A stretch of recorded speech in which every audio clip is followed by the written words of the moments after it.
Hi hello everyone. பாலிட்டில இன்னைக்கு union லெஜிஸ்லேட்டரோட part 4 video தான் பார்க்க போறோம்.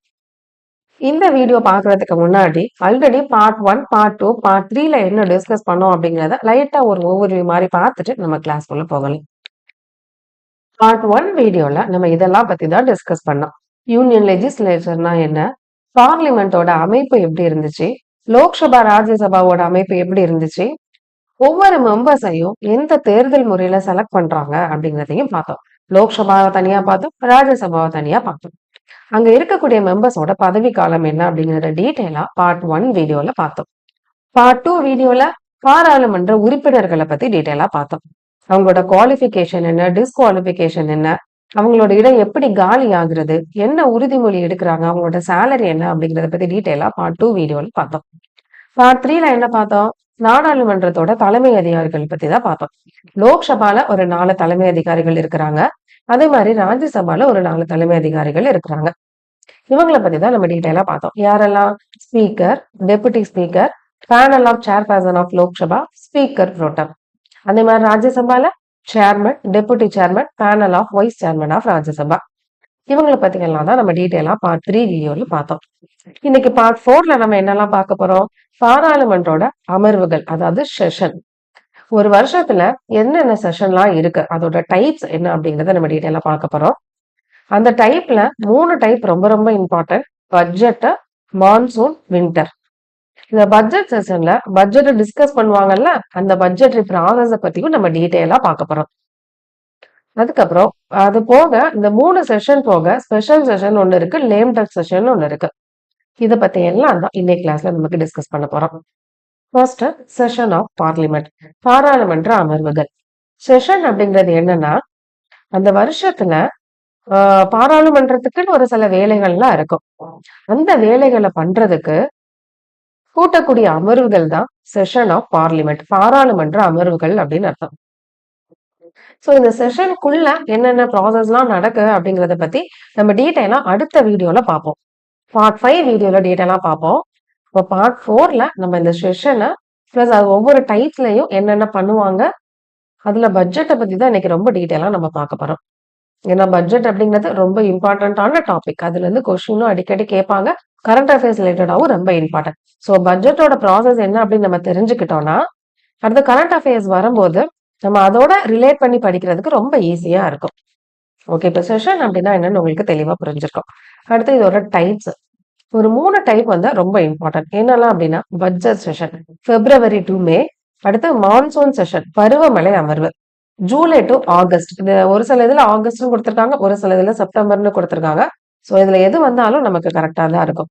அடுத்து வின்டர் செஷன் அப்படிங்கிறது நவம்பர் டிசம்பர், குளிர்கால அமர்வு. இன்னும் ஒவ்வொரு செஷனா நம்ம டீடைலா பார்க்கலாம். ஃபர்ஸ்ட் நம்ம பார்க்க போறது பட்ஜெட் செஷன். ஸோ பட்ஜெட் அப்படிங்கிற செஷனை யார் ஃபர்ஸ்ட் ஸ்டார்ட் பண்ணி வைப்பாங்க அப்படின்னா, பிரசிடென்ட். ஸோ பிரசிடென்ட்டோட ஜனாதிபதியோட உரையோட தான் இந்த அமர்வு அப்படிங்கிறது தொடங்குது, பட்ஜெட் அமர்வு அப்படிங்கிறது. இப்போ யூனியன் பட்ஜெட்டை எந்த லோக்சபால நம்ம தாக்கல் பண்ணுவோமா, ராஜ்யசபால தாக்கல் பண்ணுவோமா அப்படின்னு பார்த்தோம்னா, லோக்சபால தான் அதை பிரசன்ட் பண்ணுவோம். பிரசன்ட் பண்ணி 2 ஹவுஸ்லயும் டிஸ்கஸ் பண்ணுவாங்க. இந்த பட்ஜெட் செஷன் அப்படிங்கிறதா இருக்கிறதுலே லாங்கஸ்ட் செஷனா இருக்கும். இந்த செஷன் நடக்கிறதுலயே வந்து அப்பப்ப என்ன பண்ணுவாங்க, ரீசஸ் இன்டர்வல் பீரியட் அப்படின்னு விடுவாங்க. ஏன்னா அப்பதான் அந்த பட்ஜெட்டை பத்தி டீடைலா ஸ்டடி பண்ணி அது ப்ராசஸ் பண்ணி லாஸ்டா அந்த அமெண்ட்மெண்ட் மக்கள் கிட்ட கொண்டு வர்றதுக்கு வரைக்கும் நிறைய ப்ராசஸ் அப்படிங்கிறது இருக்கு. ஸோ அந்த ப்ராசஸ கம்ப்ளீட்டா முடியறதுக்கு நிறைய டைம் ஆகும் அப்படிங்கிறதுனால அப்பப்ப இடையில பிரேக் அப்படிங்கிறத எடுத்துதான் கொண்டு போவாங்க. ஓகே, பட்ஜெட்டோட ப்ராசஸ் இது எந்த மாதிரி ப்ராசஸ்ல கொண்டு போறாங்க அப்படிங்கிறது நமக்கு ரொம்ப இம்பார்ட்டன்ட். ஃபர்ஸ்ட் பட்ஜெட் அப்படிங்கிறத என்னன்றத டீடைலா பார்த்துட்டு அதுக்கப்புறம் நம்ம ஒன்னொன்னா பார்க்கலாம். பட்ஜெட் அப்படின்னா என்னன்னா, கவர்மெண்டோட மணிய ஒரு வருஷத்துக்கு எப்படி ஸ்பெண்ட் பண்ணணும் அப்படிங்கிற மாதிரி ஒரு திட்டம் போடுறதுதான் பட்ஜெட் அப்படிங்கிறது.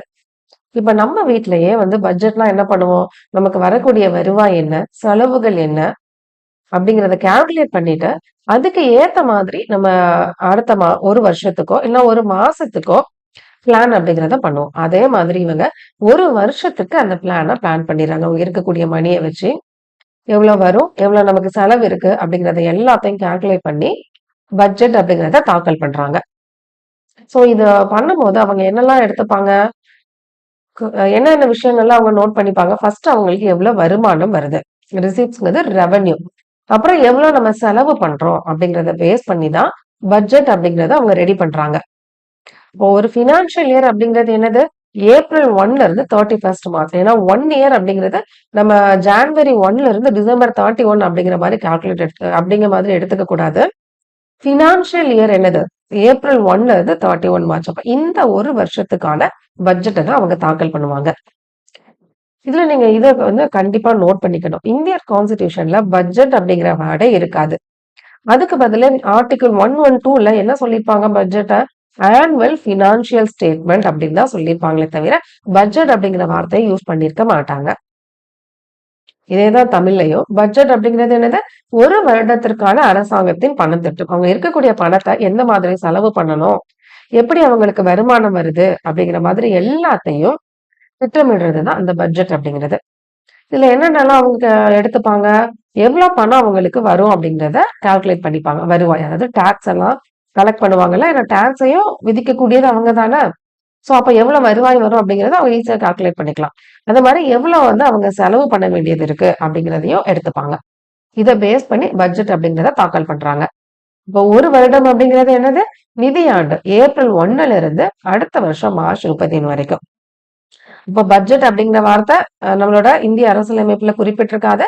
அதுக்கு பதிலா என்னன்னு கொடுத்திருப்பாங்க, வருடாந்திர நிதி அறிக்கை அப்படின்னு தான் கொடுத்திருப்பாங்க. சோ இதை நீங்க நோட் பண்ணிக்கணும். ஓகே, இது ரொம்ப இம்பார்ட்டன்ட். அதாவது ரயில்வே பட்ஜெட், ஜெனரல் பட்ஜெட்னு வந்து ரெண்டா தான் இருந்துச்சு இதுக்கு முன்னாடி. ஆனா 2017ல இருந்து அந்த ரெண்டு பட்ஜெட்டை ஒன்னா மெர்ஜ் பண்ணிடுவாங்க.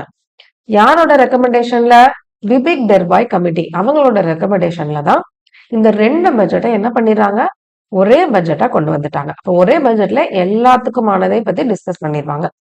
ஆனா 2017க்கு முன்னாடி ரயில்வேக்குன்னு தனி பட்ஜெட் ஒதுக்குவாங்க. இப்போ அந்த மாதிரி கிடையாது. இதையும் நீங்க நோட் பண்ணிக்கணும். ஓகே, நெக்ஸ்ட் நம்ம பார்க்க போறது பட்ஜெட் தாக்கல் பண்றதுக்கான ப்ரொசீஜர்.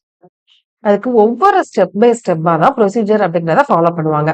ஃபர்ஸ்ட் என்ன பண்ணுவாங்க, பட்ஜெட்டை பிரசன்ட் பண்ணுவாங்க. அடுத்து அதை பத்தி டிஸ்கஸ் பண்ணுவாங்க. அடுத்து scrutiny by departmental committee. Scrutiny by departmental committee அப்படின்னா என்னது, ஒவ்வொரு டிபார்ட்மெண்ட் மெம்பர்ஸும் என்ன பண்றாங்க, என்னென்ன டிமாண்ட் வச்சிருக்காங்க அப்படிங்கிறத அந்தந்த கமிட்டி தான் அதை பத்தி டிஸ்கஸ் பண்ணி அதுக்கான ரிப்போர்ட் அப்படிங்கிறத சப்மிட் பண்ணுவாங்க. அடுத்து voting on demand for grant, அதாவது மானியம் ஏதாவது வழங்கணும் அப்படின்னு சொல்லி அதுல வச்சிருந்தாங்கன்னா அதுக்கான ஓட்டிங் அப்படிங்கறத எடுப்பாங்க. அடுத்து passing of appropriation bill, last passing of finance bill. Passing of appropriation bill அப்படிங்கிறது என்னன்னா, நம்ம என்னென்ன செலவு பண்றோம்ல, செலவு பண்றது எதுல இருந்து எடுப்போம், கன்சாலிடேட் ஃபண்ட் ஆஃப் இந்தியால இருந்து தான் எடுப்போம். சோ அதுக்கான பில் அப்படிங்கறத பாஸ் பண்ணாதான் அதுல இருந்து நம்ம அமௌண்ட் அப்படிங்கறது நம்ம எடுக்க முடியும். அதான் அப்ராப்ரியேஷன் பில். அடுத்து பினான்ஸ் பில். பினான்ஸ் பில் அப்படிங்கிறது நம்ம டாக்ஸ் எல்லாம் இவ்வளவுன்னு சொல்லி நமக்கு ஃபைன் எல்லாம் நம்ம கிட்ட கொண்டு வருவாங்கல்ல, அப்படி கொண்டு வர்றதுக்கு முன்னாடி அதை பத்தி பார்லிமெண்ட் டிஸ்கஸ் பண்ணி அதுக்கான பில் அப்படிங்கிறத பாஸ் பண்ணுவாங்க. அதுதான் பினான்ஸ் பில் அப்படிங்கிறது. சோ இந்த அப்ராப்ரியேட் பில், பினான்ஸ் பில் ரெண்டுமே ரொம்ப இம்பார்ட்டன்ட். சோ அடுத்து நம்ம ஒவ்வொரு ஸ்டெப்பா பார்க்கும்போது உங்களுக்கு அதை பத்தி தெளிவா புரியும். ஃபர்ஸ்ட் நம்ம பார்க்க போறது பிரசன்டேஷன் ஆஃப் பட்ஜெட். பட்ஜெட் சமர்ப்பிப்பு. யூனியன் பட்ஜெட் ஒவ்வொரு வருஷமும் பிப்ரவரியோட ஃபர்ஸ்ட் வீக்ல தான் என்ன பண்றாங்க, சமர்ப்பிப்பாங்க. ஆனா 2017க்கு முன்னாடி பிப்ரவரியோட எண்ட்ல தான் என்ன பண்றாங்க, பட்ஜெட் அப்படிங்கறத பிரசன்ட் பண்ணிட்டு இருந்தாங்க. பட்ஜெட்டை அவங்க 2 அல்லது அதுக்கு மேற்பட்ட பகுதிகளா என்ன பண்றாங்க, சமர்ப்பிக்கலாம். அது அந்த பட்ஜெட்டை பொறுத்து அவங்க டிசைட் பண்ணிப்பாங்க. அதே மாதிரி இந்த ஸ்டேஜ்ல எந்த விதமான டிஸ்கஷனும் பண்ண மாட்டாங்க. ஒன்லி பிரசன்ட் மட்டும்தான் பண்ணுவாங்க. பட்ஜெட் ஸ்பீச் அப்படிங்கிறத பினான்ஸ் மினிஸ்டர் லோக்சபால பண்ணுவாங்க. அது முடிச்சதுக்கு அப்புறம் ராஜ்யசபாக்கு என்ன பண்றாங்க, அந்த பட்ஜெட்டை முன்வைக்கிறாங்க. இந்த பட்ஜெட் சப்மிட் பண்றதுக்கு ஒரு நாளைக்கோ இல்லைன்னா கொஞ்ச நாளைக்கு முன்னாடியோ எக்கனாமிக் சர்வே அப்படிங்கறத எடுத்திருப்பாங்க. ஏன்னா கரண்டா நம்மளோட எக்கனாமியோட கண்டிஷன் எப்படி இருக்கு அப்படிங்கறத ஸ்டடி பண்ணிட்டு தான் அவங்க அந்த பட்ஜெட்டையே பிரசன்ட் பண்ணுவாங்க. இதான் ஃபர்ஸ்ட் ஸ்டேஜ். ரெண்டாவது ஜெனரல் டிஸ்கஷன், பொது விவாதம். ஏன்னா ஃபர்ஸ்ட் ஸ்டேஜ்ல நம்ம என்ன பண்ண மாட்டோம், எந்த வித டிஸ்கஷனும் பண்ண மாட்டோம், ஜஸ்ட் பிரசன்ட் மட்டும் தான் பண்ணுவோம். இப்ப ஜெனரல் டிஸ்கஷன் அப்படிங்கறத 2 ஹவுஸ்லயும் ஒரு 3ல இருந்து 4 நாளைக்கு பண்ணுவாங்க. இது மொத்தமா அந்த பட்ஜெட்ல என்ன இருக்கு அப்படிங்கிறத பத்தி டோட்டலா டிஸ்கஸ் பண்ணுவாங்களே தவிர டீட்டெயிலா ஒவ்வொரு பார்ட்டையும் பத்தி அனலைஸ் பண்ண மாட்டாங்க. அதே மாதிரி இந்த டைம்ல எந்த விதமான ஓட்டிங்கோ கட் மோஷனோ எதுவுமே கிடையாது. அதாவது வெட்டு தீர்மானமோ வாக்கெடுப்போ எதுவுமே பண்ண மாட்டாங்க. ஜஸ்ட் டிஸ்கஸ் பண்ணுவாங்க. அதுவும் டீட்டெயிலா டிஸ்கஸ் பண்ண மாட்டாங்க. ஓவரால் அந்த பட்ஜெட்ல என்ன இருக்கு அப்படிங்கறத மட்டும் தான் டிஸ்கஸ் பண்ணுவாங்க. அதுல ஏதாவது டவுட் இருந்துச்சு அப்படின்னா கேட்பாங்க. அதுக்கு பினான்ஸ் மினிஸ்டர் அவங்களோட ரிப்ளை பண்ணுவாங்க. சோ ஜென்ரலா தான் டிஸ்கஷன் அப்படிங்கிறது போயிட்டு இருக்கும். இப்ப ஃபர்ஸ்ட் 2 ஸ்டேஜ் உங்களுக்கு தெளிவா புரிஞ்சிருக்கும். பிரசன்ட் பண்ணிட்டாங்க. அடுத்து டிஸ்கஷன் அப்படிங்கிறத பண்ணிட்டாங்க. அடுத்து 3rd ஸ்டேஜ்ல தான் என்ன பண்றாங்க? துறை வாரியான நிலைக்குழுக்களின் ஆய்வு. இப்ப எக்ஸாம்பிளுக்கு பட்ஜெட்ல என்ன பண்ணிருப்பாங்க? இந்த மாதிரி அக்ரிகல்ச்சர் டிபார்ட்மெண்ட்டுக்கு இவ்வளவு ஒதுக்கி இருக்கோம். ரயில்வே டிபார்ட்மெண்ட்டுக்கு இவ்வளவு ஒதுக்கி இருக்கோம். அந்த மாதிரி ஒவ்வொரு டிபார்ட்மெண்ட் வைஸ் என்ன பண்ணிடுறாங்க? நிதி அப்படிங்கறது ஒதுக்கி இருக்காங்க. அப்போ ஒவ்வொரு டிபார்ட்மெண்ட்டும் அத பத்தி என்ன பண்றாங்க? அத பத்தி ஸ்டடி பண்ணுவாங்க. ஸ்டடி பண்ணி அதுக்கு ஏத்த மாதிரி அவங்களுக்கு அந்த மானியம் அப்படிங்கிறதையும் போதுமானதா இருக்கா? இல்லைன்னா இன்னும் வேணுமா? அப்படிங்கிற மாதிரி எல்லாத்தையும் ஸ்டடி பண்ணுவாங்க. சோ அப்ப ஜெனரல் டிஸ்கஷனுக்கு அப்புறம் ஒரு 3ல இருந்து 4 வாரம் வரைக்கும் என்ன பண்ணிடுவாங்க? பார்லிமெண்ட்ட ஒத்தி வச்சிருவாங்க. சோ அந்த ஒத்தி வைக்கிற அந்த கேப்ல தான் என்ன பண்றாங்க? இந்த 24 டிபார்ட்மெண்டல் ஸ்டாண்டிங் கமிட்டி இப்ப ரயில்வே டிபார்ட்மெண்ட் ரிலேட்டடா இருந்துச்சுன்னா அதுக்குன்னு ஒரு கமிட்டி இருப்பாங்க. அவங்க அதை பத்தி ஸ்டடி பண்ணி அதுக்கான ரிப்போர்ட் அப்படிங்கறத 2 ஹவுஸ்லயும் சப்மிட் பண்ணுவாங்க. இதுதான் 3வது ஸ்டேஜ். இப்ப தெளிவா புரிஞ்சிருக்கும்னு நினைக்கிறேன். 3 ஸ்டேஜ் பார்த்துட்டோம். Presentation of budget, general discussion, scrutiny of by departmental committees. இது 3 தெளிவா புரிஞ்சிருக்கும். அடுத்து நம்ம பார்க்க போறது voting on demand for grant. இந்த ஓட்டிங் அப்படிங்கிறது லோக்சபாக்கு மட்டும்தான் பண்ண முடியும், ராஜ்யசபால பண்ண முடியாது. இப்போ voting on demand for grant நிதி கோரிக்கைகளுக்கான வாக்களிப்பு. அதாவது நம்ம இது வரைக்கும் என்ன பார்த்துட்டோம், எவ்வளவு ஸ்பெண்ட் பண்ணோம் அப்படிங்கறத எல்லாத்தையும் டீட்டெயிலா நம்ம டிஸ்கஸ் பண்ணி ஒவ்வொரு கமிட்டியும் அதை பத்தி ஆய்வு பண்ணி ரிப்போர்ட் அப்படிங்கறத சப்மிட் பண்ணிட்டாங்க. இப்போ அந்த மானியத்தை அந்த டிபார்ட்மெண்ட்டுக்கு வழங்கலாமா இல்லையாங்கிறதுக்கு ஒரு ஓட்டிங் அப்படிங்கறத எடுப்பாங்க. எங்க எடுப்பாங்க? லோக்சபால மட்டும்தான் எடுப்பாங்க. இப்ப இதுல சார்ஜ் எக்ஸ்பெண்டிச்சர் இருக்குல்ல, சார்ஜ் எக்ஸ்பெண்டிச்சர் அப்படின்னா என்னன்னா கன்சாலிடேட் ஃபண்ட் ஆஃப் இருந்து கன்சாலிடேட் ஃபண்ட் ஆஃப் இந்தியா அதுல இருந்துதான் ஜட்ஜஸ்க்கு, பிரசிடென்ட்டுக்கு, கம்ப்ட்ரோல் ஆடிட்டர் ஜெனரலுக்கெல்லாம் சேலரி அப்படிங்கறத கொடுப்பாங்க. சோ அதுக்கான ஓட்டிங் அப்படிங்கறத இங்க பண்ண மாட்டாங்க. எதுக்கு மட்டும்தான் ஓட்டு எடுப்பாங்க? இந்த பட்ஜெட்ல ஒரு சில விஷயங்கள் அவங்க டிஸ்கஸ் பண்ணிருப்பாங்கல்ல, இந்த டிபார்ட்மெண்ட்டுக்கு இவ்வளவு ஒதுக்கணும் அப்படிங்கறத அதுக்கான ஓட்டு மட்டும் தான் இவங்க எடுப்பாங்களே தவிர ஆல்ரெடி சார்ஜ் எக்ஸ்பெண்டிச்சர்ல அது ஆல்ரெடி அது வந்து லாலே இருக்கும். இந்த மாதிரி ஜட்ஜஸோட சேலரி வந்து கன்சாலிடேட் ஃபண்ட் ஆஃப் இந்தியால இருந்து எடுத்துக்கலாம் அப்படின்னு மென்ஷன் பண்ணிருப்பாங்க. சோ அப்படி மென்ஷன் பண்ணிக்கிறதுக்கு ஓட் அப்படிங்கிறது தேவையில்லை. இப்ப பட்ஜெட்ல என்ன டிமாண்ட் பண்ணிருக்காங்களோ அதுக்காக மட்டும் ஓட் எடுத்தா போதும். இதான் voting on demand for grants. இந்த மாதிரி ஓட் எடுக்கும் போது எல்லாரும் இதுக்கு வந்து ஓகே சொல்ல மாட்டாங்க. ஒரு சில பேர் இதுக்கு எதிர்ப்பும் தெரிவிப்பாங்க. அதுதான் என்னது? Cut motion. எதிர்ப்பு தெரிவிக்கிறவங்க என்ன கொண்டு வருவாங்க? வெட்டு தீர்மானம் அப்படிங்கிறத கொண்டு வருவாங்க. வெட்டு தீர்மானம் அப்படிங்கிறது இந்த நிதி கோரிக்கையை வந்து அதாவது இவ்வளோ இது இந்த டிபார்ட்மெண்ட்டுக்கு நிதி ஒதுக்கி இருக்கோம், அதுக்கான நிதியை வந்து அவங்க கன்சாலிடேட் ஃபண்ட் ஆஃப் இந்தியால இருந்து எடுக்கலாமா வேண்டாமா அப்படின்னு சொல்லி தானே ஓட்டு எடுக்கிறாங்க. சோ அதுக்கு எதிர்ப்பு தெரிவிச்சு இந்த வெட்டு தீர்மானம் அப்படிங்கிறத கொண்டு வருவாங்க. அதாவது நிதி கோரிக்கையை குறைக்கிறதுக்கு பயன்படக்கூடிய ஒரு முன்மொழிவு. இதுல 3 டைப் இருக்கு. ஒண்ணு policy cut motion, economic cut motion, token cut motion. அதாவது கொள்கை குறைப்பு முன்மொழிவு, மிச்ச செலவு குறைப்பு முன்மொழிவு, குறியீட்டு குறைப்பு முன்மொழிவுன்னு சொல்லிட்டு 3 டைப் இருக்கு. இதுல ஃபர்ஸ்ட் என்ன அப்படின்னா policy cut motion. Policy cut motion அப்படிங்கிறது கம்ப்ளீட்டா அந்த பாலிசியை ரிஜெக்ட் பண்றது. இப்ப எக்ஸாம்பிளுக்கு என்ன சொல்லலாம் அப்படின்னா ஒரு இடத்துல இந்த இடத்துல நாங்க இண்டஸ்ட்ரி கட்ட போறோம், அதுக்கு இவ்வளவு மானியம் நாங்க ஒதுக்கி இருக்கோம் அப்படின்னா இப்ப அங்க இருக்கக்கூடிய பார்லிமெண்ட் மெம்பர்ஸ் என்ன ஃபீல் பண்றாங்க அப்படின்னா அந்த இடத்துல இண்டஸ்ட்ரி வருது அப்படிங்கிறது என்விரான்மெண்ட்டுக்கு கேடு விளைக்கக்கூடிய ஒண்ணு. சோ அதனால இந்த பாலிசியை நாங்க கம்ப்ளீட்டா ரிஜெக்ட் பண்றோம் அப்படின்னா அதை எப்படி அவங்க சொல்லுவாங்கன்னா ரெடியூஸ் அமௌண்ட் டு ₹1 அப்படின்னு கன்வே பண்ணுவாங்க. அப்படின்னா என்ன அர்த்தம்? கம்ப்ளீட்டா அந்த பாலிசியை நாங்க ரிஜெக்ட் பண்றோம் அப்படின்னு அர்த்தம். அதுதான் பாலிசி கட் மோஷன் அப்படிங்கிறது. Next economy cut motion. Economy cut motion அப்படிங்கிறது அதாவது ஏதாவது ஒரு டிபார்ட்மெண்ட்டுக்கு ஒரு அமௌண்ட் ஒதுக்கி இருப்பாங்கல்ல, அதுல கொஞ்சம் அமௌண்ட்டை மட்டும் குறைச்சுக்கிட்டா நல்லா இருக்கும் அப்படின்னு ஃபீல் பண்றவங்க எக்கானமி கட் மோஷன் அப்படிங்கிற தீர்மானத்தை கொண்டு வருவாங்க. அதாவது மிச்ச செலவு குறைப்பு முன்மொழி. அடுத்து 3வது token cut motion. Token cut motion அப்படின்னா என்னன்னா, இப்ப அவங்க கொண்டு வந்த பாலிசில ஏதாவது குறைபாடுகள் இருந்துச்சு அப்படின்னா அதுக்காக கொண்டு வரக்கூடிய தீர்மானம் தான் டோக்கன் கட் மோஷன் அப்படிங்கிறது. அதுக்கு என்ன சொல்லுவாங்க, ரெடியூஸ் பை ₹100. ஸோ இந்த 3 உங்களுக்கு தெளிவா புரிஞ்சிருக்கும். இப்ப இந்த கட் மோஷன் அப்படிங்கிறத கொண்டு வந்தாங்க அப்படின்னா என்ன அர்த்தம், அந்த கவர்மெண்ட் மேல அவங்களுக்கு நம்பிக்கை தன்மை இல்லை அப்படின்னு அர்த்தம். அப்ப நோ கான்பிடன்ட் மோஷனை கொண்டு வரதுக்கும் அடுத்த வாய்ப்பு இருக்கு. அப்படி கொண்டு வந்தாங்க அப்படின்னா கவர்மெண்ட்டை ரெசிக்னேஷன் பண்றதுக்கும் வாய்ப்பு இருக்கு. ஸோ இந்த கட் மோஷன் வெட்டு தீர்மானம் அப்படிங்கிறது உங்களுக்கு தெளிவா புரிஞ்சுருக்கு. இது எந்த ஸ்டேஜ்ல பண்ணுவாங்க, இந்த ஓட்டிங் எடுக்கும் போது தான் பண்ணுவாங்க. இந்த பாயிண்டை நீங்க நோட் பண்ணிக்கணும். என்னன்னா இப்போ ஒவ்வொரு டிபார்ட்மெண்ட் வைஸும் அவங்க என்ன டிமாண்ட் அப்படிங்கறத கோரிக்கை வச்சு அதுக்கான ஓட் அப்படிங்கறத எடுப்பாங்க. இப்போ லாஸ்டா டேட் பக்கத்துல நெருங்கிருச்சு அப்படின்னா அது குறிப்பிட்ட கால அளவுக்குள்ள அந்த ஓட்டிங் அப்படிங்கறத அவங்க முடிக்கணும். இப்ப சப்போஸ் டேட் பக்கத்துல நெருங்கிருச்சு, இன்னும் ஒரு சில டிபார்ட்மெண்ட்ல கூடிய டிமாண்ட் என்ன அப்படிங்கறத தனித்தனியா கேட்டு ஓட் பண்றதுக்கு டைம் இல்லை அப்படின்னா லாஸ்ட் டேல ஸ்பீக்கர் என்ன பண்ணுவாங்க, இருக்கக்கூடிய எல்லா டிமாண்டையும் ஒரே இடத்துல போட்டு ஓட்டிங் அப்படிங்கிறத ஒரே நாளா முடிச்சிருவாங்க. அதை பத்தி டிஸ்கஸ் பண்ணாலும் சரி பண்ணலனாலும் சரி. அதான் என்னன்னு சொல்றாங்க, குல்லி டோன், அதாவது திடீர் முடிவாச்சு நடை அப்படின்னு சொல்றாங்க. ஓகே, நெக்ஸ்ட் ஸ்டேஜ் என்ன, பாசிங் ஆஃப் அப்ராப்ரியேஷன் பில்.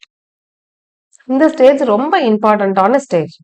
ஏன்னா பார்லிமெண்டோட அப்ரூவல் இல்லாம ஒரு அமௌண்ட் கூட நம்மளால கன்சாலிடேட் ஃபண்ட் ஆஃப் இந்தியால இருந்து எடுக்க முடியாது. அதாவது இந்திய ஒன்றிய நிதிநிலை அதுல இருந்து ஒரு அமௌண்ட் கூட எடுக்க முடியாது பாராளுமன்றத்தோட ஒப்புதல் இல்லாம. அப்ப இந்த மசோதா 2 செலவுகளை அனுமதிக்குது. என்னென்ன அப்படின்னா ஓட்டட் கிராண்ட்ஸ், இன்னொன்னு சார்ஜ் எக்ஸ்பெண்டிச்சர். அதாவது வாக்களித்த மானியங்கள் வசூலிக்கப்பட்ட செலவு. வாக்களித்த மானியங்கள் அப்படின்னா என்னன்னா, இதுக்கு முந்தின ஸ்டேஜ் பார்த்தோம்ல, அதுல இந்த டிபார்ட்மெண்ட்டுக்கு இவ்வளவு மானியம் நாங்க ஒதுக்கி இருக்கோம்னு சொல்லி எல்லா டிபார்ட்மெண்ட்டும் ஸ்டடி பண்ணி அதுக்கான ஓட்டிங் அப்படிங்கிற ப்ராசஸ் முடிச்சு வச்சுட்டாங்க. அதுல அப்ஜெக்ட் எதுவும் பண்ணாங்க அப்படின்னா அதுல ஏதாவது சேஞ்சஸ் கொண்டு வருவாங்க. கொண்டு வந்துட்டு இந்த அப்ராப்ரியேட் பில் அப்படிங்கிறத பாஸ் பண்ணுவாங்க. அதே மாதிரி வசூலிக்கப்பட்ட செலவு அப்படிங்கிறது இது ஓட் அப்படிங்கறத எடுக்க மாட்டாங்க. ஆனா சட்டத்திலே குறிப்பிட்டிருப்பாங்க, இந்த மாதிரி ஜட்ஜஸ்க்கு, கம்ப்ட்ரோலர் ஆர்டர் பிரசிடென்ட் அவங்களுக்குலாம் சேலரி அப்படிங்கிறத இந்த கன்சாலிடேட் ஃபண்ட் ஆஃப் இந்தியால இருந்து தான் கொடுப்பாங்க. சோ இந்த 2ஐயும் பத்தி தான் இந்த பில்ல ஃபுல்லா டிஸ்கஸ் பண்ணி அதுக்கான மசோதா அப்படிங்கிறத பாஸ் பண்ணுவாங்க. சோ இந்த மசோதால பாஸ் பண்ணும்போது எந்த விதமான சேஞ்சஸும் இதுல கொண்டு வர மாட்டாங்க. ஏன்னா ஆல்ரெடி ஓட்டிங் எல்லாம் எடுத்து டிஸ்கஸ் பண்ணி தான் இந்த பில்லுக்கே அவங்க ப்ராசஸிங் பண்றதுனால சோ எந்த விதமான சேஞ்சஸும் கொண்டு வர மாட்டாங்க. ஒன்ஸ் பில் பாஸ் பண்ணதுக்கு அப்புறம் பிரசிடென்டோட அப்ரூவல் வாங்கினதுக்கு அப்புறம் இது சட்டமா மாறிடும். இதுல இன்னொரு விஷயமும் நீங்க தெரிஞ்சுக்கணும். இந்த பில் அப்படிங்கிறது எந்த வருஷத்துல இருந்து எந்த வருஷம் வரைக்கும் இந்த மாதிரி கன்சாலிடேட் ஃபண்ட் ஆஃப் இந்தியால இருந்து அமௌண்ட்டை எடுத்து செலவு பண்ணிக்கலாம் அப்படிங்கிறதுக்கான பெர்மிஷன் அவங்களுக்கு இருக்கும் ஒரு பினான்சியல் இயர். அதாவது April 1ல இருந்து நெக்ஸ்ட் இயர் March 31 வரைக்கும். இப்ப இதுல என்ன பிரச்சனைனா, இப்ப எலெக்ஷன் மே அந்த மாதிரி டைம்ல வருதுன்னா இப்ப March 31 இந்த பில்லுக்கான டைம் முடிஞ்சு போயிருது. இப்ப அதுக்கு இருக்கு அடுத்த 2 மாசம் ஏப்ரல் மே எலெக்ஷன் வருது. சோ எந்த விதமான பட்ஜெட்டும் அப்போதைக்கு தாக்கல் பண்ண மாட்டாங்க. இன்டரிம் பட்ஜெட் அப்படின்னு சொல்லிட்டு ஒரு பட்ஜெட் மட்டும் தான் தாக்கல் பண்ணுவாங்க. சோ அப்ப என்ன பண்றாங்க அப்படின்னா, இந்த மாதிரி ஓட் ஆன் அக்கௌண்ட் அப்படின்னு ஒரு கான்செப்டை கொண்டு வராங்க. ஓட் ஆன் அக்கௌண்ட் அப்படிங்கிறது தற்காலிகமா நிதி ஒதுக்கீடு அப்படிங்கிறது. இந்த மாதிரி இந்த 2 மாசத்துக்கு மட்டும் கன்சாலிடேட் ஃபண்ட் ஆஃப் இந்தியால இருந்து நிதி எடுக்கிறதுக்கு ஒரு டெம்பரரியா பெர்மிஷன் அப்படிங்கிறத வாங்குவாங்க. அதுதான் ஓட் ஆன் அக்கௌண்ட் அப்படிங்கிறது. இது யூஸ்வலா எத்தனை மாசத்துக்கு, 2 மாசத்துக்கு மட்டும்தான் அலோடு. எவ்வளவு அமௌண்ட், அந்த மொத்த பட்ஜெட்ல 6ல் 1 பங்கு அமௌண்ட் மட்டும் தான் அவங்க ஒதுக்கி வைக்க முடியும். இது யூஸ்வலா இந்த எலெக்ஷன் டைம்ல தான் நடக்கும். பட் இந்த 2017க்கு முன்னாடி ஓட் ஆன் அக்கௌண்ட் அப்படிங்கிற கான்செப்ட் இருந்திருக்கு. ஏன்னா அப்ப நம்ம என்ன பார்த்தோம், பிப்ரவரியோட எண்ட்ல தான் என்ன பண்றாங்க, பட்ஜெட் அப்படிங்கிறத பிரசன்ட் பண்றாங்க. சோ எண்ட்ல அவங்க பிரசன்ட் பண்றாங்க அப்படின்னா இந்த அப்ராப்ரியேஷன் பில் பாஸ் பண்றதுக்கு 2 மாசம் டைம் எடுக்கும். ஏன்னா அதுக்கு முன்னாடி டிஸ்கஷன் எல்லாம் முடிச்சு ஓட் எல்லாம் எடுத்து அதுக்கப்புறம் தான் இந்த அப்ராப்ரியேஷன் பில்லே பாஸ் பண்ணுவாங்க. அப்படித்தானே? சோ இந்த ஏப்ரல் மே இந்த 2 மாசத்துக்கும் அந்த நிதி அப்படிங்கிறத கன்சாலிடேட் ஃபண்ட்ல இருந்து எடுக்கிறதுக்கு ஓட் ஆன் அக்கௌண்ட் அப்படிங்கிற ஒரு கான்செப்டை இன்ட்ரடியூஸ் பண்ணிட்டு இருந்திருக்காங்க 2017க்கு முன்னாடி. பட் இப்பதான் நம்ம பிப்ரவரி ஃபர்ஸ்ட்லயே வந்து அந்த ப்ராசஸ் அந்த பட்ஜெட்டை பிரசென்ட் பண்றதுனால ஏப்ரல் 1க்கு முன்னாடி இந்த அப்ரோப்ரியேஷன் பில் எல்லாமே பாஸ் பண்ணிரும். ஸோ ரெகுலரா அந்த ப்ராசஸ் அப்படிங்கிறது கண்டினியூஸா போயிட்டு இருக்கும். Last stage passing of finance bill, அதாவது நிதி மசோதா நிறைவேற்றல். இதுல என்ன பண்றாங்க, இந்த ஸ்டேஜ்ல தான் டாக்ஸ் எல்லாத்தையும் ப்ரொபோஸ் பண்றாங்க. ஸோ இதுக்கு என்ன பண்ணோம், எல்லாரோட அப்ரூவலை வாங்கினதுக்கு அப்புறம் ஆக்ட் அப்படிங்கிறது ஆக்டா மாறுது. ஸோ ஃபினான்ஸ் பில் அப்படிங்கிறது கம்ப்ளீட்டா அவங்களுக்கு வரக்கூடிய ரெவன்யூ பத்தி டிஸ்கஸ் பண்றது. இதுல ஏதாவது சேஞ்சஸ் இருந்துச்சு அப்படின்னா அவங்க தாராளமா தெரிவிக்கலாம். அதுக்கு ஏத்த மாதிரி சேஞ்சஸ் கொண்டு வருவாங்க. இது மணி பில் எப்படி பாஸ் பண்றோமோ அதே மாதிரி தான் இதுவும் பாஸ் பண்ணுவாங்க.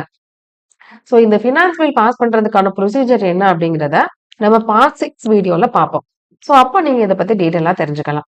இது எவ்வளவு டேஸ்க்குள்ள இதை வந்து பாஸ் பண்ணணும், 75 டேஸ்க்குள்ள பாஸ் பண்ணணும். எந்த ஆக்ட் படி, provisional collection of tax act 1931 படி. ஸோ இதுதான் இந்த 6 ஸ்டேஜுக்கான ப்ராசஸ். அப்போ ஃபினான்ஸ் பில் பாஸ் பண்றது ரொம்ப சிம்பிளான ப்ரொசீஜர் தான். பட் ஃபினான்ஸ் பில் பாஸ் பண்றதுக்குன்னு ஒரு சில ப்ரொசீஜர் எல்லாமே இருக்கு. அதை பத்தி நம்ம பார்ட் 6 வீடியோல டிஸ்கஸ் பண்ணலாம். ஓகே, நெக்ஸ்ட் இப்ப இது ரெண்டும் நீங்க தெரிஞ்சுக்கணும். அப்ராப்ரியேஷன் பில் அப்படிங்கிறது முழுக்க முழுக்க நம்ம மணியை வந்து ஸ்பெண்ட் பண்றதுக்காக ஓட் எடுத்து அவங்ககிட்ட பெர்மிஷன் வாங்குறோம். ஃபினான்ஸ் பில் அப்படிங்கிறது மணி கலெக்ட் பண்றது. அதாவது டாக்ஸ் அப்படிங்கிறத விதிக்கிறாங்கல்ல, இவ்வளவு பர்சன்டேஜ் இன்கம் இருந்தா இவ்வளவு பர்சன்டேஜ் அமௌண்ட் அப்படிங்கறத கட்டணும் அப்படிங்கிற மாதிரி நிறைய டாக்ஸ்க்கான விதி அப்படிங்கறத பட்ஜெட்ல தான் தாக்கல் பண்ணுவாங்க. ஸோ அதுக்காக தான் இந்த ஃபினான்ஸ் பில் அப்படிங்கறத பாஸ் பண்றாங்க. ஸோ இது ஃபுல்லா மணி ஸ்பெண்ட் பண்றதுக்காக, இந்த ஃபினான்ஸ் பில் எல்லாமே மணி கலெக்ட் பண்றதுக்கு ரிலேட்டடா உள்ளது. ஸோ இது தெளிவா புரிஞ்சிருக்கும் உங்களுக்கு. அப்ப இந்த ஸ்டேஜஸ் எல்லாமே உங்களுக்கு தெளிவா புரிஞ்சிருக்கும். இந்த 6 ஸ்டேஜும் ரொம்ப இம்பார்ட்டன்ட். ஃபர்ஸ்ட் பிரசன்ட் பண்றாங்க, அடுத்து அதை பத்தி டிஸ்கஸ் பண்றாங்க, சும்மா ஜெனரலா டிஸ்கஸ் பண்றாங்க. அடுத்த ஸ்டேஜ்ல தான் ஒவ்வொரு டிபார்ட்மெண்ட்டும் தனித்தனியா அதை பத்தி ஸ்டடி பண்ணி அதுக்கான ரிப்போர்ட் அப்படிங்கறத சப்மிட் பண்றாங்க. ஒன்ஸ் ரிப்போர்ட் சப்மிட் பண்ணதுக்கு அப்புறம் ஓட்டிங் அப்படிங்கறத எடுக்கிறாங்க. எதுக்காக, அந்த மானியத்தை கவர்மெண்ட் வந்து பிக்ஸ் பண்ணிருக்காங்கல்ல, அது கரெக்டா இல்லையா அப்படிங்கிறது பார்லிமெண்ட்ல இருக்கக்கூடிய எல்லா மெம்பரும் அப்ரூவ் பண்ணணும். ஏன்னா அந்த அமௌண்ட் எதுல இருந்து அவங்க எடுக்க வேண்டியதா இருக்கு, கன்சாலிடேட் ஃபண்ட் ஆஃப் இந்தியால இருந்து எடுக்க வேண்டியதா இருக்கு. சோ அதுக்காக எல்லா பார்லிமெண்ட் மெம்பரும் அப்ரூவல் அப்படிங்கறது கொடுக்கணும். இது முடிச்சதுக்கு அப்புறம் தான் அப்ராப்ரியேஷன் பில் அப்படிங்கறத பாஸ் பண்றாங்க. ஏன்னா இதுல இந்த ஓட்டிங்ல நிறைய ரிஜெக்ஷன் அப்படிங்கிறது இருக்கும். இது ரிஜெக்ஷனும் இருக்கும், எல்லாருக்கும் ஓகேயும் சொல்ல மாதிரி இருக்கும். இல்ல வேற ஏதாவது சேஞ்சஸ் என்னன்னாலும் அதுல கொண்டு வருவாங்க. ஸோ ஒன்ஸ் அதுல கொண்டு வந்ததுக்கு அப்புறம் அப்ரூவேஷன் பில் அப்படிங்கிறத பாஸ் பண்ணி செலவுக்கான எல்லா பெர்மிஷனும் வாங்கி இந்த மசோதாவை பாஸ் பண்றாங்க. அடுத்து ஃபினான்ஸ் பில் அப்படிங்கிறத பாஸ் பண்றாங்க. ஒன்ஸ் இந்த ஸ்டேஜஸ் எல்லாம் முடிஞ்சிருச்சு அப்படின்னா கம்ப்ளீட்டா பட்ஜெட் அப்படிங்கிறத தாக்கல் பண்ணி முடிச்சிருவாங்க. ஸோ உங்களுக்கு இது தெளிவா புரிஞ்சிருக்கும். ஸோ பட்ஜெட் வெளியில வர்றதுக்கு முன்னாடி எவ்வளோ ப்ராசஸ கடந்து தான் நம்ம கிட்ட வருது. ஸோ இது ரொம்ப ரொம்ப ரொம்ப இம்பார்ட்டன்ட். நெக்ஸ்ட் மான்சூன் செஷன், பருவமழை அமர்வு. இது வரைக்கும் நம்ம பார்த்தது பட்ஜெட் செஷன். அதுக்குள்ளதான் பட்ஜெட்ல என்னென்ன ப்ரொசீஜர் அப்படிங்கறத டீடைலா பார்த்தோம். இந்த மான்சூன் செஷன்ல என்ன பண்ணுவாங்க அப்படின்னா, இம்பார்ட்டன்ட் லா ஏதாவது இருந்துச்சுன்னா அதை பாஸ் பண்ணுவாங்க, பில் இன்ட்ரோடியூஸ் பண்றது அந்த மாதிரி எல்லாம் பண்ணுவாங்க. அதாவது அங்க இருக்கக்கூடிய எம்பிஸ் ஏதாவது முக்கியமான நேஷனல் இஷ்யூஸ் இருந்துச்சு அப்படின்னா அதை பத்தியும் டிஸ்கஸ் பண்ணுவாங்க. அதுக்கு கவர்மெண்ட் அவங்க அதுக்கான ரெஸ்பாண்ட் அப்படிங்கறத கொடுப்பாங்க. இது பட்ஜெட் செஷனை விட ரொம்ப கம்மியான நாட்கள் தான் நடக்கும். நெக்ஸ்ட் வின்டர் செஷன், குளிர்கால அமர்வு. இதுல என்ன பண்றாங்க, கவர்மெண்ட் பாலிசிஸ் எல்லாத்தையும் ரிவ்யூ பண்றாங்க. அதுக்கப்புறம் பெண்டிங் பில் ஏதாவது இருந்துச்சுன்னா அதை பத்தி டிஸ்கஸ் பண்றாங்க. கவர்மெண்ட் கிட்ட ஏதாவது கொஸ்டின் இருந்துச்சுன்னா கொஸ்டின் பண்றாங்க. மோஷன், அதாவது மோஷன் அப்படின்னா தீர்மானங்கள் ஏதாவது கொண்டு வர அதுக்கான கேள்விகளை எழுப்புறது. இந்த மாதிரி எல்லாமே வின்டர் செஷன், குளிர்கால அமர்வுல பண்றாங்க. Next special session. நம்ம ஆல்ரெடி 3 செஷன் போக ஒரு 2 செஷன் இருக்கு. ஒன்னு ஸ்பெஷல் செஷன், இன்னொன்னு லேம் டக் செஷன். ஸ்பெஷல் செஷன் அப்படின்னா என்னதுன்னா, இந்த 3 செஷன் போக ஸ்பெஷல் மீட்டிங் அப்படின்னு சொல்லிட்டு பார்லிமெண்ட்ல கண்டக்ட் பண்ணுவாங்க. எதுக்காக அப்படின்னா, ரொம்ப எமர்ஜென்சி டைம்ல மட்டும்தான் இந்த ஸ்பெஷல் செஷன் அப்படிங்கிறத கண்டக்ட் பண்ணுவாங்க. பட் இந்த ஸ்பெஷல் செஷன் அப்படின்னு சொல்லிட்டு எந்த இடத்துலயும் வந்து கான்ஸ்டிடியூஷன்ல மென்ஷன் பண்ணிருக்க மாட்டாங்க. பட் ஆர்டிகல் 352 நேஷனல், அதாவது எமர்ஜென்சி டைம்ல மட்டும் இந்த மாதிரி ஸ்பெஷல் சிட்டிங் அப்படின்னு ஒண்ணு கொண்டு வரலாம் அப்படின்னு சொல்லியிருப்பாங்க. மற்றபடி இந்த ஸ்பெஷல் செஷன் அப்படிங்கறத பத்தி கான்ஸ்டிடியூஷன்ல குறிப்பிட்டிருக்க மாட்டாங்க. இப்ப எக்ஸாம்பிளுக்கு இந்த மாதிரி இந்தோ சைனா வார் நடந்திருக்குள்ள, அந்த டைம்ல ஸ்பெஷல் செஷன் அப்படிங்கறத கண்டக்ட் பண்ணிருப்பாங்க. இந்தியா பாகிஸ்தான் கான்ஃபிளிக் நடக்கும் போது இந்த மாதிரி ஸ்பெஷல் செஷன் அப்படிங்கறத கண்டக்ட் பண்ணிருப்பாங்க. இதுதான் சிறப்பு அமர்வு அப்படிங்கிறது. Next லேம் duck session. Lame duck session அப்படின்னா என்னன்னா, அதாவது லோக்சபால நடக்கக்கூடிய கடைசி செஷன். அதாவது லோக்சபா எலெக்ஷன்லாம் முடிஞ்சிருச்சு. அடுத்து அந்த செஷன், அதாவது எலெக்ஷன்லாம் முடிஞ்சு அடுத்த எலெக்ட் ஆன மெம்பர்ஸ் தான் லோக்சபால வருவாங்க அவங்களோட சீட்ல. அதுக்கு இடப்பட்ட டைம்ல ஒரு செஷன் அப்படிங்கிறது நடக்கும். அதுதான் லேம் டக் செஷன் அப்படிங்கிறது. எதுக்காக இந்த லேம் டக் செஷன் அப்படின்னு சொல்றாங்க? நொண்டி வாத்த அமர்வுன்னு எதுக்காக சொல்றாங்க? ஏன்னா அங்க இருக்கக்கூடிய மெம்பர்ஸ்க்கு எந்த விதமான பவரும் கிடையாது. அதாவது எப்படி அந்த லேம் டக்குக்கு சக்தியே இல்லாம மெதுவா நடக்குமோ, அதே மாதிரி அங்க இருக்கக்கூடிய மெம்பர்ஸும் எந்த விதமான பொலிட்டிக்கல் பவரும் கிடையாது அப்படிங்கிறதுனால, இது என்னன்னு சொல்றாங்க? லேம் டக் செஷன். நொண்டி வாத்து அமர்வு அப்படின்னு சொல்றாங்க. அவ்வளவுதான். இந்த செக்ஷன் இதோட முடிஞ்சிருச்சு. இதுல நம்ம என்னெல்லாம் டிஸ்கஸ் பண்ணிருக்கோம்? பார்லிமெண்டோட செஷன். பாராளுமன்ற அமர்வுகள்ல என்னென்ன செஷன்லாம் இருக்கு, அதோட டைப்ஸ் என்ன அப்படிங்கிற மாதிரி டீட்டெயிலா பார்த்தோம். அதுல பட்ஜெட் செஷனை பத்தி ரொம்ப டீட்டெயிலா பார்த்தோம். பட்ஜெட் செஷனுக்குள்ள பட்ஜெட் அப்படிங்கிறது எப்படி அதோட ப்ராசஸ் நடக்கும் அப்படிங்கறத பத்தியும் டீட்டெயிலா பார்த்தோம். அடுத்து monsoon session, winter session, special session, lame duck session அப்படிங்கறத பத்தி எல்லாத்தையும் நம்ம டீட்டெயிலா பார்த்தோம். சோ இந்த பார்ட் 4 வரைக்கும் நம்ம என்னெல்லாம் பார்த்திருக்கோம்? ஓவராலா பார்லிமெண்டோட ஒரு அமைப்பு, அதுக்குள்ள மெம்பர்ஸ் இருக்கிறாங்க, விசிட்டிங் ஆபீசர்ஸ் இருக்கிறாங்க, அவங்களோட வேலையான செஷன். ஏன்னா பார்லிமெண்டோட முக்கியமான வேலையே இந்த செஷனுக்குள்ள நிறைய பிசினஸ் ஆக்டிவிட்டி அப்படிங்கிறத பண்ணுவாங்க. ஸோ அந்த பிசினஸ் ஆக்டிவிட்டியை பத்தி தான் நம்ம பார்ட் 5 வீடியோல டிஸ்கஸ் பண்ண போறோம். அடுத்து பார்ட் 6 வீடியோல நிறைய பில் பாஸ் பண்ணுவாங்கல்ல, ஒரு பில் அப்படிங்கிறது எப்படி சட்டமா மாறுது அப்படிங்கறது பார்ட் 6 வீடியோல பார்ப்போம். பார்ட் 5ல ஒவ்வொரு செஷனுக்குள்ள என்னென்ன விஷயங்கள் நடக்குது அப்படிங்கறத பத்தி டீடைலா பார்ப்போம். இந்த பார்ட் 6 வரைக்கும் நம்ம பார்த்துட்டோம் அப்படின்னா கம்ப்ளீட்டா யூனியன் ரெஜிஸ்டர் அப்படிங்கிறது நமக்கு முடிஞ்சிடும். ஸோ இந்த வீடியோ எப்படி இருந்துச்சு அப்படிங்கிறத மறக்காம கமெண்ட் பண்ணுங்க. பிடிச்சதுன்னா உங்களோட ஃப்ரெண்ட்ஸுக்கு ஷேர் பண்ணுங்க. சப்ஸ்கிரைப் பண்ணிக்கோங்க. தேங்க்யூ.